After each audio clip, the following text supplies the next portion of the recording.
Okay, next, we have a special presentation tonight to be given by our guests, and I'm going to now yield the floor to David Smoke for their introduction. Yeah, thank you, Mayor. We thought it would be a good idea to bring our colleagues from the Knox County Emergency Management Agency here tonight to discuss emergency management in our region, in our county. And first I wanted to just give a real brief overview with the town of Farragut. I think most citizens know, and obviously the board, that we don't have police and fire services directly involved from the town of Farragut as a service, but one of the direct services we do have is public services, public works. Public Works is a first responder to various situations that we have come up all the time. Many times we have 911 calls or even calls to dispatch that say, hey, there's a tree down, there's been, I see a electrical line down, something like that, and our crews are on call all the time on the weekends and at night to go out to make sure they take care of those situations, get the roads cleared, make sure that there's anything dangerous in the roadways, any kind of flooding situation, that they go out immediately for that. And so they do a wonderful job coordinating both with the Rural Metro Fire Department and also with Knox County Sheriff's Office whenever we need anything immediately done just in the Farragut area. But sometimes those events become bigger. They're larger than just Farragut. They're region-wide, they're county-wide. And that's when the Knox County Emergency Management Agency comes into play. And so we invited Colin Ikes here tonight, who is the director of KEMA, to say a few words about what KEMA is and does and how we work together. Thank you. Thank you very much. Good evening, Mayor, Vice Mayor, Alderman. Thank you for your time. I'll try to be brief. Of course, I'm happy to answer any questions. My name is Colin Ikes. I'm the director of the Knox County Emergency Management Agency. I'd also like to introduce Sarah Delosier and Marcus Shepard. They're our operations officers. And so our role, we're responsible for planning and preparedness on the front end, and then coordination and support when there's a major emergency and disaster. Our responsibility is the entirety of Knox County, to include the town as well as the city of Knoxville.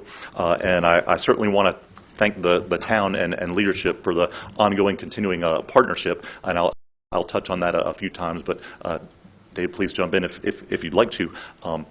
So just a few things about our role and responsibilities. So our day-to-day work is preparing and planning for major emergencies and disasters. I'll talk a little bit more about that, but some of the things we do, we lead a committee of leaders from all of our local emergency response agencies across the county. We manage the Emergency Operations Center.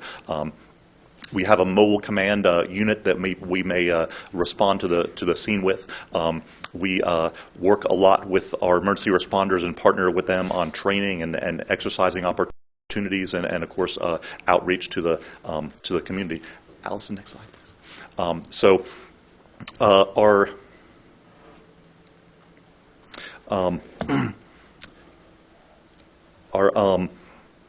day-to-day work is planning, training, and exercises for the most part. When it's blue sky day, when there's no emergency disaster going on, we're happily working behind the scenes, and frankly, that's when the important work happens. In my opinion, if we want to be successful the day of the big crisis, it takes a lot of front end work and work to plan and prepare and to plan, exercise, to practice what we're going to do. So to give you just a few examples of the type of work that we do,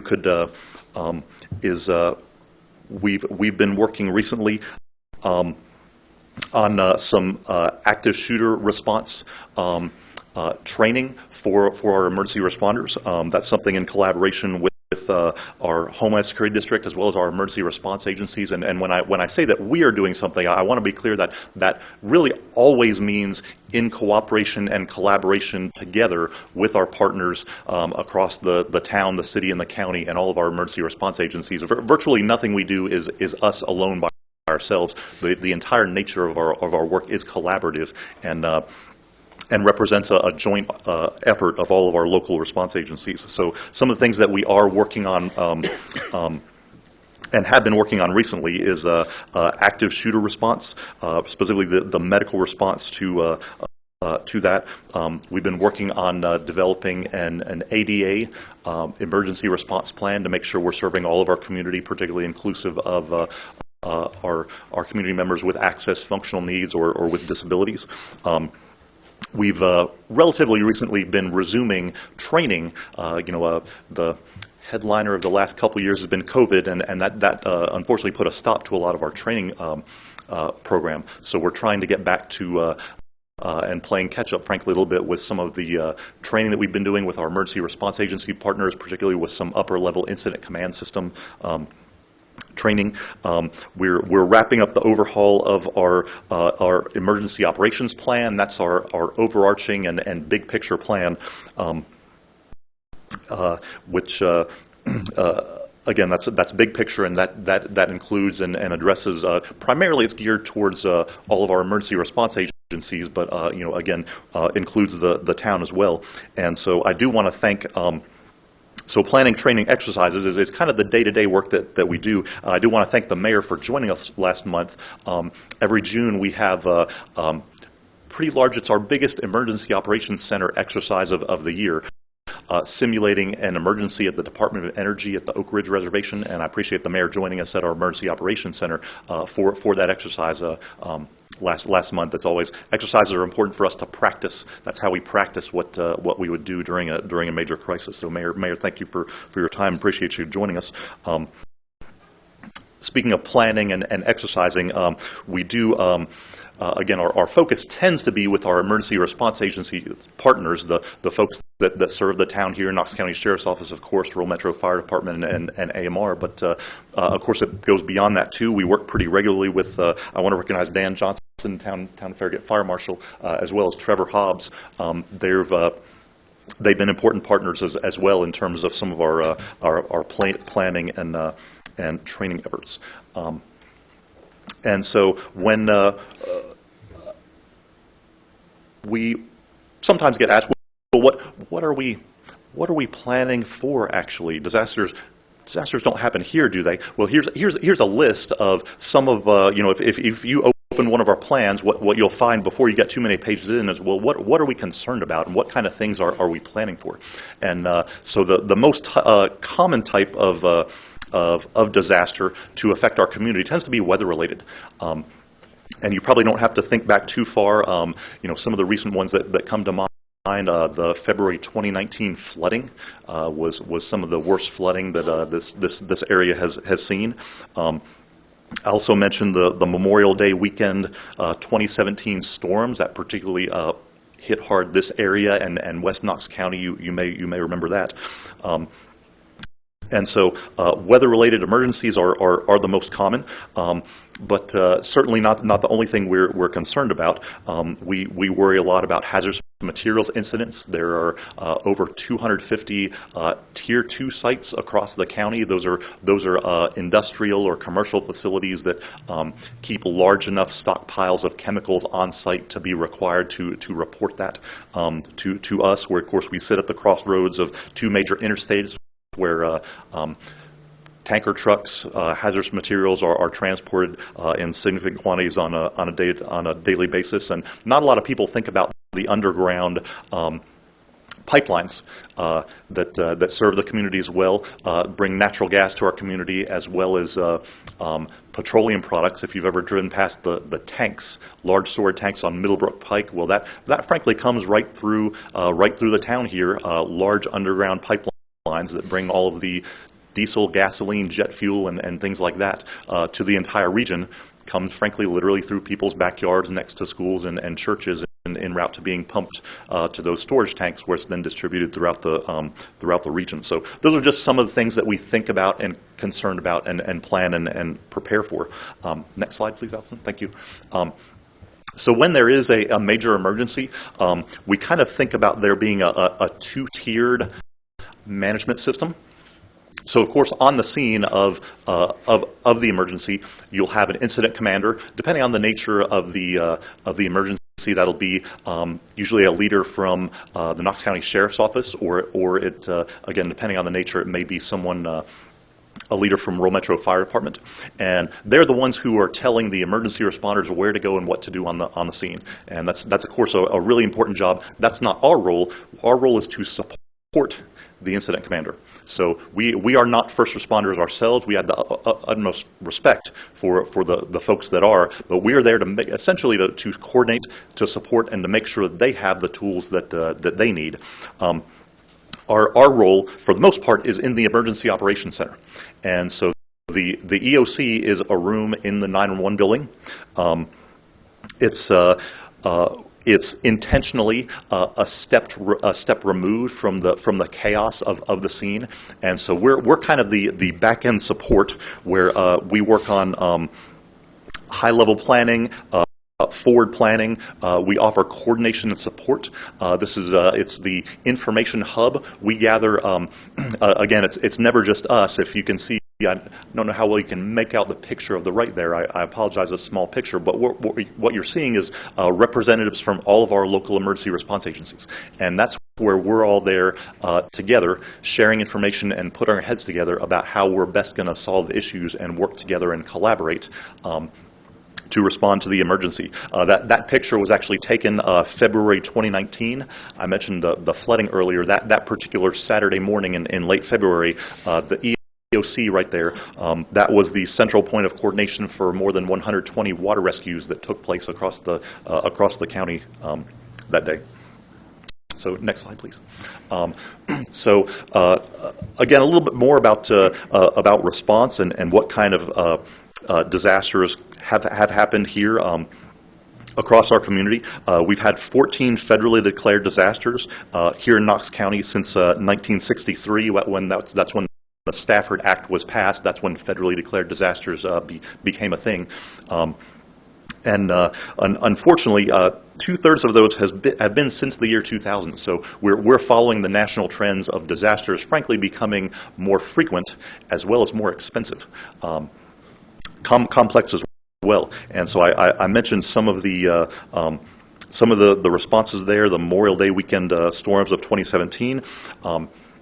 If you look at the lower right picture there, this still gets talked about a lot by us. That was I'm sure some of you all remember the train derailment right here in Farragut.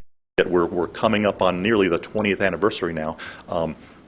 It was a Sunday morning, and many people were coming home from church, and we're told it's either please evacuate, or it's people are trying to get home. It's not safe to be in your home right now. And about 2,600 people were evacuated. Frankly, this is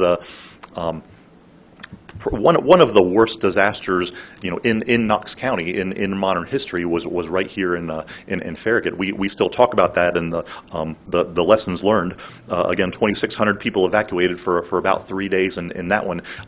If you can see the picture there, if you see the white haze, that's not smoke.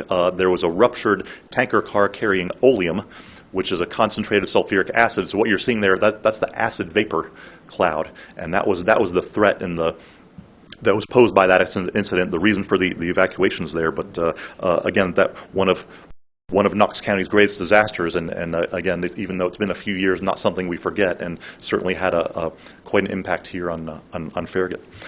Next slide, please, Allison. So, relatively recent current issue that we've spent a lot of our last two years on was the COVID-19 response. Early 2020. We were hearing, it wasn't here yet as far as we knew, but we were hearing about a virus spreading and worrying it might come here. And so again, our role is to coordinate, support, plan, prepare for the emergency response. Our big concern at that time on the front end, we were very worried what would happen if we did not have enough law enforcement officers, enough firefighters, enough utility workers to literally keep the lights on, enough ambulance staff for what we anticipated would be a high demand. That's what we were concerned about. Fortunately, we didn't. The problems weren't that severe, but this was a record for us. We activated our Emergency Operations Center in March of 2020 and remained activated for the better part of 2 years. Again, that was a record for us. The longest our Emergency Operations Center had been activated to respond to a disaster was about a week.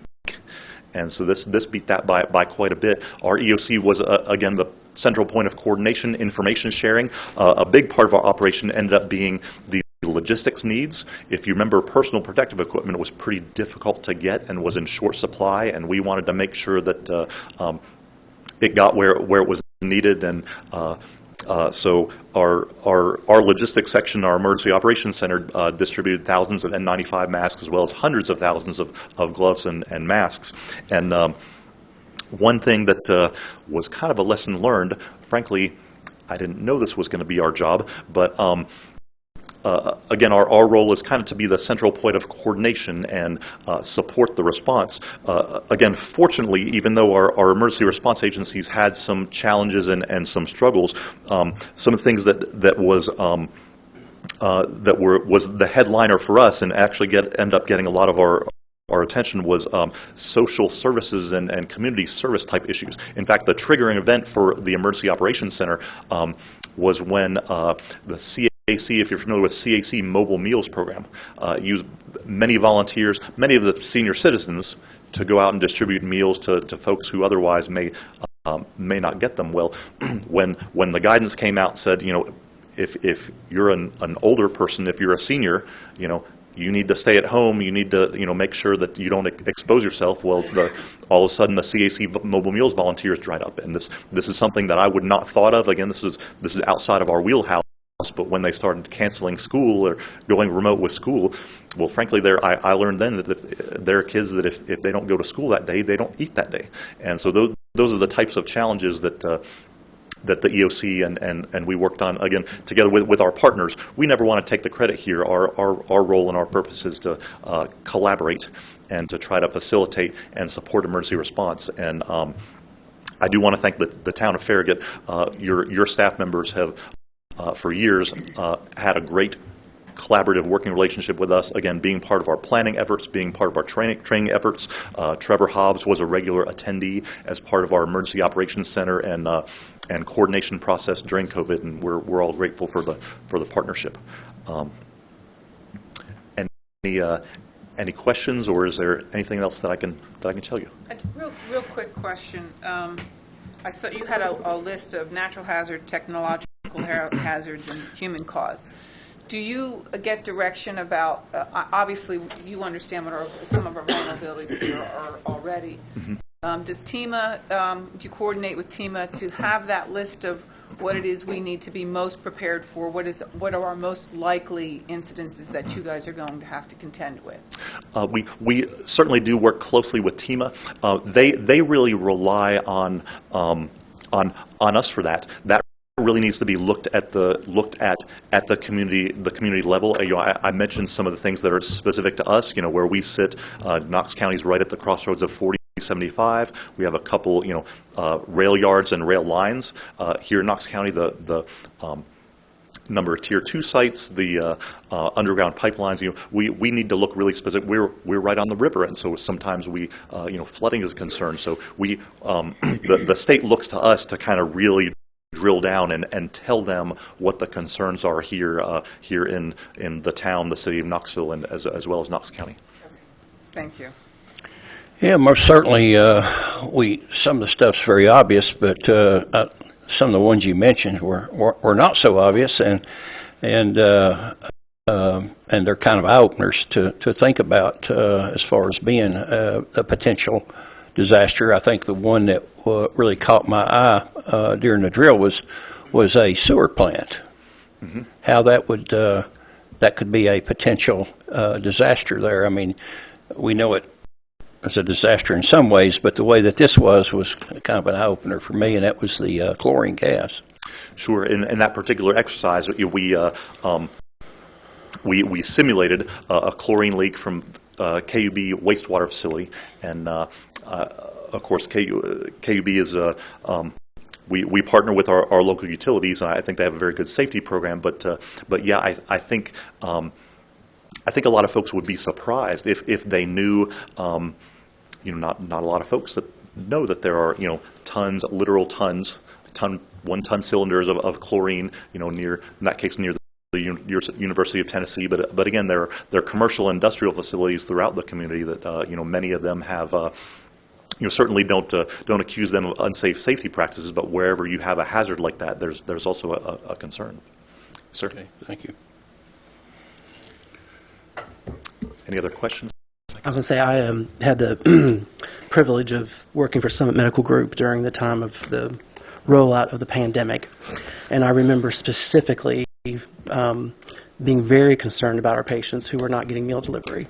And I remember being on the phone with one of you, I think it was you, because your voice is very soothing. And I was like, I'm an accountant. If I have to drop off the food, I will, but I have social workers. And I remember you all coordinating our social workers to help get the patients food. So it's nice to put a face with a voice, and thank you for your service. I don't know what we would have done. I mean, the patients had to be fed, and there was no way to feed them. And you guys stepped up, and that was a lot. It meant a lot to us, so thank you for that. Yeah, thank you. I appreciate that. We certainly don't claim to have the solutions, but there's a lot of value in bringing the partners together and putting our heads together, and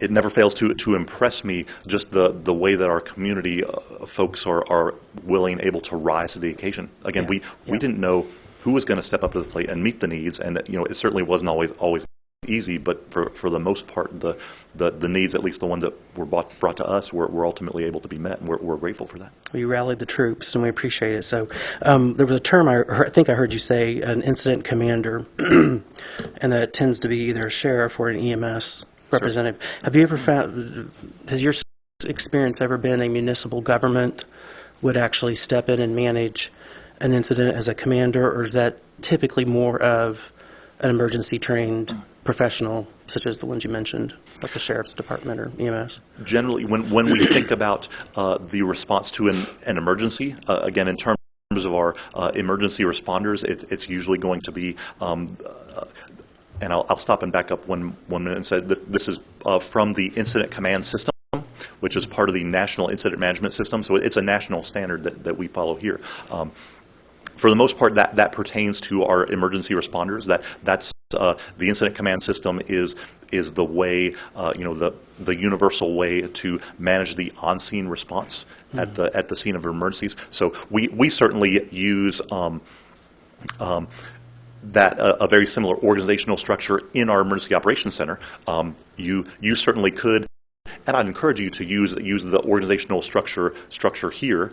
In fact, if you wanted to adopt the term incident commander, you certainly could. But when we say incident commander, we're usually talking about the emergency responder supervisor at the scene. And that's a national standard, I heard. Okay, that's what I thought. Yes, sir. Okay, perfect. Trained professionals. Yeah. So that's and we would be happy to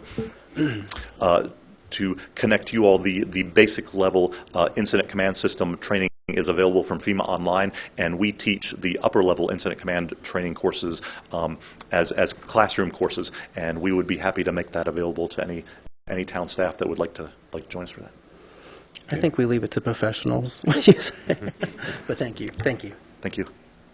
Appreciate it, Cullen. And Dan, I think maybe I'm going to call on you next to add a little bit on the first responder level to what Cullen gave us the high level of. Thank you. Thank you. Certainly. Dan Johnson, Fire Marshal. I can't add a whole lot. I can say that, as you expressed, the first responder level, mainly Rural Metro Fire, AMR, Knox County Sheriff's Department, we coordinate, and it's all about information sharing and partnerships. And the town is a part of that partnership, as you heard Colin explain. Additionally, back, I have notes in here, I think it was in excess of 10 years ago, the town adopted NIMS as a standard, National Incident Management System. And we had trained at that time, I think all directors with, and Allison's nodding her head, with some basic level incident command system classes. So, that, as Colin said, that's available online. And what we offer here at the town at the local level is a small amount of resources, but a large scale of information that can go through from anything from basic infrastructure infrastructure information on stormwater and drainage and what's going to go where and streets, up to what are the demographics of certain areas, and we may have some further knowledge than KGIS has immediately available on mapping. So the train derailment, as Colin said, that was a large incident. The town played a role in that, and that our Public Works and our engineering department were both key players. Once the initial incident was brought to not to a close, but in a safer situation, and those two agencies within the town played roles for a long duration after the initial mess was mitigated. So, and then the other thing I wanted to add is about 10 years ago, the town made an initiative to strengthen the communications via radio with TEMA and KEMA, and they purchased a small cache of equipment, and we can utilize that for coordination between us and our incident commanders and our staff here and the EOC downtown. So that's great. If you have any other questions for me. Okay, Brad Hall, do you have anything that you want to add to that? If so, I mean, not any more than what they said. Usually, as far as we come on up.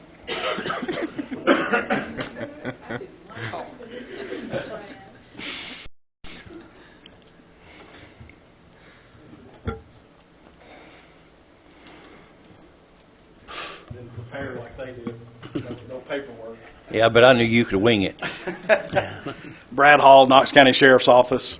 Like they said, we all partner together along with everybody from the rescue squad, rural metro, to everybody who responds. Usually for us, it's the supervisor that's on duty then usually responds to the EOC and commands everything from there till somebody else, maybe at a higher level, a higher rank or something, responds there and takes over for them. So we all share information like they said. Everybody gets together in that one room and just tries to make it all work, and it works out well. Okay. We did work with Colin several years ago when, and I don't know if you remember this or not, I'm the precinct captain over on Parkside Drive for the office, and Colin, we set up an active shooter situation over there at the pinnacle of Turkey Creek. So we did that several years ago, so that since they're kind of in the center there, where the movie theater and everything else is there, we set that up several years ago and did an exercise over there, so a kind of classroom exercise. So we've done some things like that together, but if you need us to help in any way, just let us know, and we'll be more than happy to get it together for you. Okay. Thank you, Thanks, Brad. Brad. Thank you, Brad. And unless anybody else has anything, this will conclude our special presentation, and I want to thank the folks that come down to help us out with this. It was an eye-opener for me to go to the drill and to see the professionals that were participating on all levels, and I just thought that it would be something that our residents would like to hear about, to kind of give them a little bit of ease like it did me. So thank you again. Appreciate it. Thank you all for being you all. here. We really Thank you all. appreciate your time. Okay, next